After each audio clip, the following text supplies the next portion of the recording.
My friend Amanda sees and speaks to the dead. She was at my house last week and got an image of something buried in my courtyard. She saw a wooden box under the bricks. I took a closer look and realized it was hollow underneath. My house has been severely haunted my whole life. We knew we had to dig up whatever is buried. She thinks this could be the root of the hauntings. Even Dirty Mike is curious to see. He bought the house 32 years ago. The first thing we found was a banana peel that wasn't rotten. It's been under there for 32 years. We kept uncovering different types of brick, but it got even weirder. When my dog Kaya jumped straight into the pit and started digging. She went straight for when Amanda sensed the box. Kaya's not a digger. She was acting very out of character while in the pit. We don't have the proper tools to continue, so we hired someone to scan the land. I'll update ASAP. Nobody could really describe them because it was just an afterthought. The fact that there were 3 men points directly toward 3 very likely suspects. The Lewis brothers were burglars. You okay? Dealers. They've lived across the street from the crime scene. You okay? Police wonder if the brothers have escalated to murder. Okay, time to wake you up. You died very recently? Is your headstone close by? Tongue terror. Yeah? Okay. Okay. Am I going the right direction? Cross the road? Okay. Okay. We're going. Go north? Huh. Okay. Is it this direction? Just make sure you tell me when to stop. Cemetery, yes. Can you give me your name, if you don't mind? That gift. Thank you so much. Sarah, hello. 1 ghost detected. We must stay. Hurting. I'm so sorry. Tyler. Hi, Tyler. Is your headstone this way? You said go north. This is north. Eugene and Tyler. Am I in the right area? They mean you harm. They mean me harm. Listen, I don't mind talking to good or bad spirits, okay? Dark spirit. This is sacred ground, you guys. 100% dark spirit. Tyler or Eugene? Do not go. Do you not want me to go any further? Get out of here. Tyler. Yo, Tyler. Is this you? Sure. Thank you for showing us where your headstone.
No mention of humans, but this video is about to get really weird.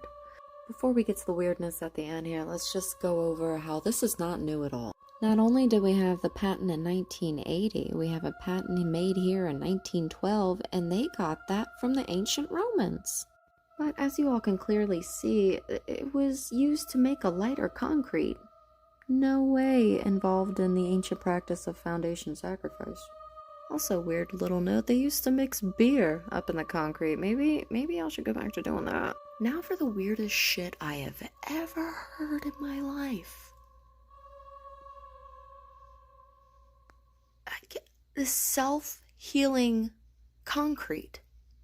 American researchers have found a way to use an enzyme extracted from blood cells to make a self-healing concrete that is 4 times more durable than the traditional formula. Dude, hold on.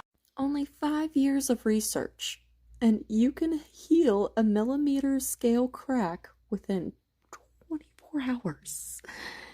But to mend a bigger crack or hole, all you need, the thing is you can heal it to traditional concrete, and it will initiate healing. How is this the first time I'm hearing like this? I feel like we should all know about self-healing concrete. Self-healing concrete. That blows my mind. Want to get creeped out? This is creepy. There is a small town in Wisconsin called St. Nacience. Sorry. Feel free to yell at me. I did look it up, but it just made it worse. Anyways, this town has a very eerie history. The town was founded by a priest named Father Ambrose Oswald. He fled religious persecution in Germany and arrived in Wisconsin in 1854. So he fled because he was not only a priest, but also a mystic. He believed that he possessed a gift of healing, and he also studied the properties of plants and herbs. So the Roman Catholic Church had suspended him due to his mystical, prophetic, and heretical works. However, his congregation followed him. They really believed in him. And they formed a society called the Association, based on communal living and shared property. The priest passed away in 1873, and strange events began to unfold. The residents of the town started to report mysterious pounding on the walls of their homes. And this was happening throughout the whole town. His body, when viewed before the burial, showed no signs of decay. His skin was said to have a lifelike complexion, and his hair and fingernails had continued to grow. That happens. The complexion thing is weird. A judge even warned against burying him, not believing that this priest was truly dead. His tomb has since become a topic of fascination and fear. Over the years, the town has faced multiple natural disasters and numerous bizarre occurrences. The events have contributed to the town's reputation of being one of the most haunted towns in Wisconsin. It was 53 years after he passed away that his complexion was still great, which is really strange. There was also a man named Anton that stayed with the priest while he was sick and while he was dying. During that time, he would see the priest gesturing to invisible people. He would extend his hand in blessing and then signal someone away, yet Anton saw no one else in the room. The night that he passed away, there was mysterious pounding on his walls as well. His tomb wasn't yet complete, so he wasn't buried immediately. So he passed away February 26th. On April 29th, they examined him before placing him into the chamber. His body had not decayed. There was no odor of corruption. His eyes had sunken in, but he still had a lifelike complexion with growing hair and fingernails. A huge shout out to Lauren, who got me pictures of this place and even told me about it because I had no idea, and I've tagged her in this video. And thank you, Lauren. You are the best. Anyways, have you guys ever heard of this? I haven't heard of most things, so I might be late to the party. Anyways, see you next time. Say the weird thing. People are desperately seeking realness. Quantum physics might explain paranormal activity. Nick Groff, the guy from Ghost Adventures and now with his own show, Death Walkers, talks about this a lot. We're like, what if there's no ghost? We're just in parallel universes and we just cross them and we scare them, they scare us. Kind of like, spoiler, The Others, the movie. And recently, Kalani from Ghost Hunter, I'll tag his video as well here. He's talking a lot about how he went ghost hunting and he was communicating with somebody from 2082. They thought that Kalani was the ghost. And he was like, what? And if you Google quantum physics, realm, spirituality, and all that stuff, it starts to explain a lot of things.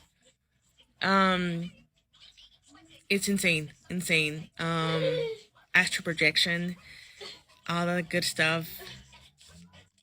I could go on forever, but I won't. It is a lot. It fucks with me. Did anybody else get the video on their For You page of the girl recording what sounds like her mom outside her door, calling her to come to the door and let her in, but it's not her mom because she's home alone?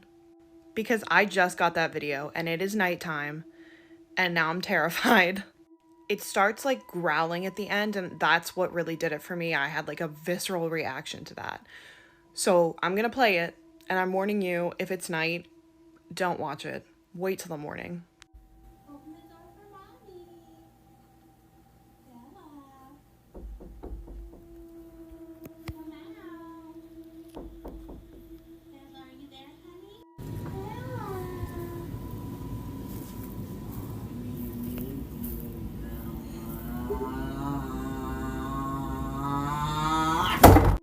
Call me stupid for thinking that's real, but something about that voice at the end, that does not seem fake to me. I'm gullible maybe, but I do not like that. The death is irreversible, and the fact that she's As you can see,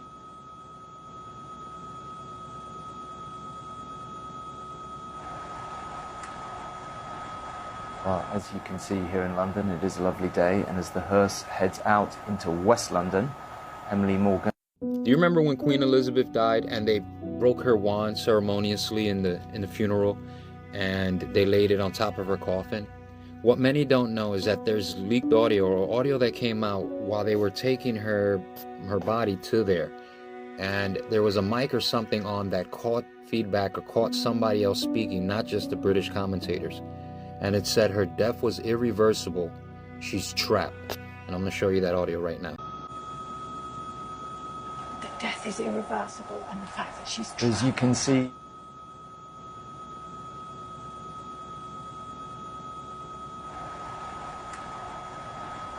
well, as you can see here in London, it is a lovely day, and as the hearse heads out into West London, Emily Morgan. Now, if you noticed, the guy who was speaking, he was going to speak, and then he heard that other person speak, and he stopped. And after that other person realized that they were live on mic, they stopped. And then a few seconds later, he speaks. And nobody really knows what that means. I'm not making this up. You can go find that audio. It's still available out there. It's publicly available. And this is just the opinions of a content creator discussing with other content creators what they might think. I have no idea if this is real or not. But as an opinion, a walking opinion that I'm just throwing out there, there's a lot of rituals and ceremonies that are produced. And when they say her death is irreversible, she's trapped, I'm just throwing an opinion out there that can mean that the body's done and that her spirit, her soul is trapped wherever she is. They're able to transfer consciousness. Transhumanism is huge. It's a big thing that they're trying to, the elites, the people, the 1%er are trying to push forward. An ability to eliminate death so they can transfer their mind and consciousness in either a younger body or something more rejuvenated, a machine, an android, a cyborg, whatever have you. Unfortunately, they got caught on the hot mic saying these things, and people that know, if you know, you know more or less what they're talking about. But again, this is just an opinion for entertainment purposes. I'm really interested to think what you guys think about this whole thing. We started remodeling our haunted house and the spirits got upset. We just wanted new cabinets, floors, and fireplace. Everything went great and installation was to begin in the morning. One weird thing was they found a hidden fireplace behind our normal one. This is when scary things started happening. The workers arrived and found a newly frayed wire. It was to the last strand. If it snapped, it would have caused a fire. They had to rip out all of the walls and kitchen ceiling. That night, we heard someone stomping in the rafters. The ceiling began collapsing. The main support beam had nearly snapped in half. They had to build these temporary walls to hold the house up. My friend Amanda's a medium and saw 3 entities in the rafters. Things started getting crazy that night. Something was running its hands against the plastic. I was the only one home at the time. Even my dog was freaked out. It was like something was touching her. We think all of it has to do with the hidden fireplace. I'll be posting more videos of things I've captured soon. The night we started digging, we were in the living room, and it's like midnight, and all of a sudden we start hearing this noise like, almost like meowing. Sounds like somebody's faking it, like a living person is pretending to make this noise. We were sitting on the couch, there's the front window, it sounded like it was right out there, and Amanda and I, we were freaked out. We didn't know if it was a ghost. We were really panicking. Or a person. The second we got up and opened one of the sliders, it went on for a few more seconds, then it just stopped. This is where it gets scary. The next night, we went to LA. We got back from LA around midnight, we went to sleep, woke up, and got in the car because we were all heading to Vegas. And my dad says to us, and he's never said anything like this. Never. He does not like this stuff. And he says that last night around 11, they were sleeping and they start hearing this noise like, Exactly what we had heard like the night before. And so they listened to it for about 5 minutes in separate rooms. They both heard it. It woke both of them up. My dad goes into the backyard to look over a gate to see if he could see who was doing this. He saw this being standing across the street. It looked like a kid with what giant black hair. This being was standing across the street staring at the front of my house at that glass window where we heard it before.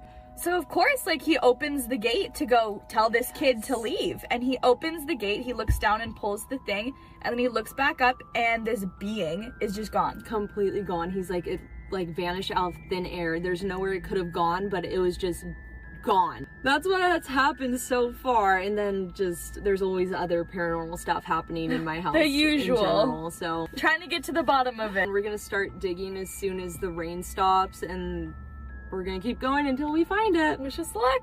Okay, tell me a story about something that you cannot explain. Buckle up, y'all. It was my 13th birthday party. I was having a slumber party with some girls at my parents' house. We decided at some point in the night that we were gonna play Bloody Mary. We decided to play it in my parents' room because they had the biggest mirror in the house and we could fit all of us in the mirror. Nothing happened.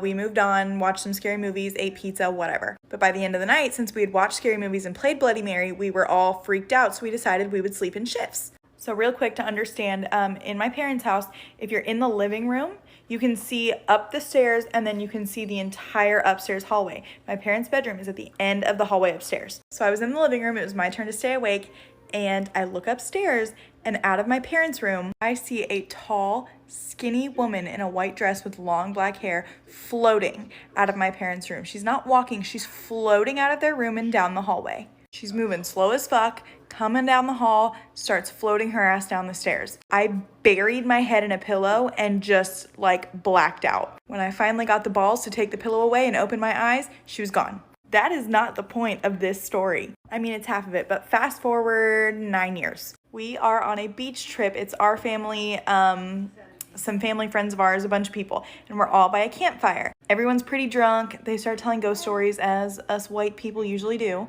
I was gonna keep my little story to myself because my family doesn't believe in that stuff and they were gonna think I was crazy.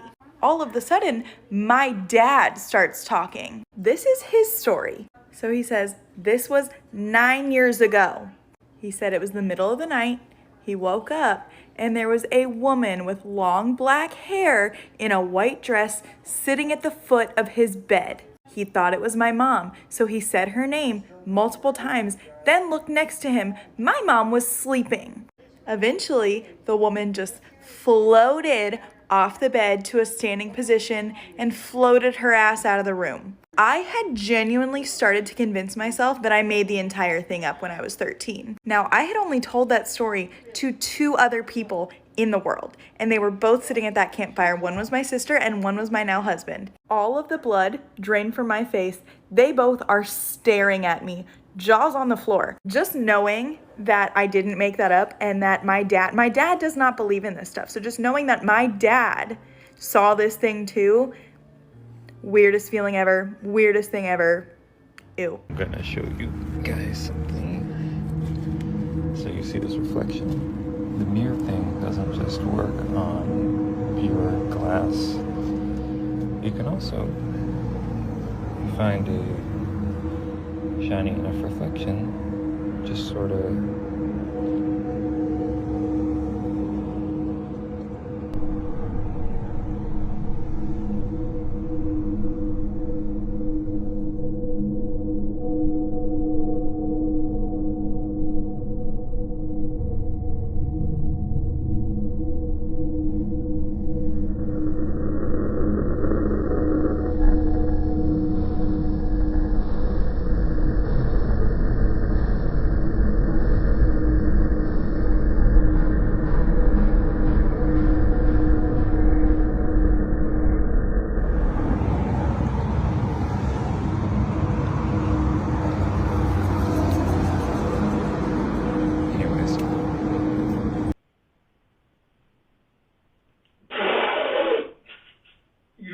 not possess the goose.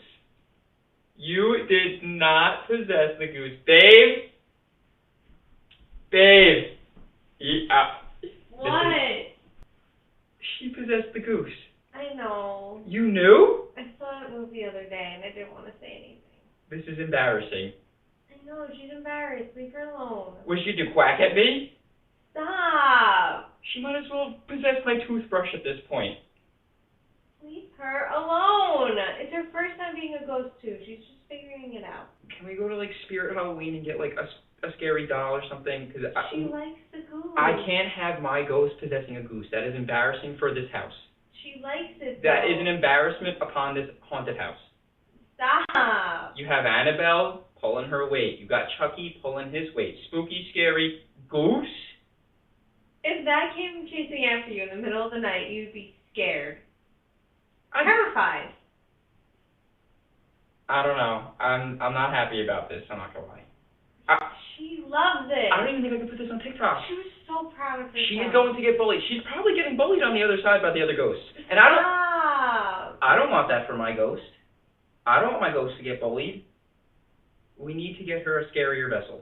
Because this cannot work with this, and she's going to get bullied. I'm bullying her. I'm sorry. Bullying makes you stronger.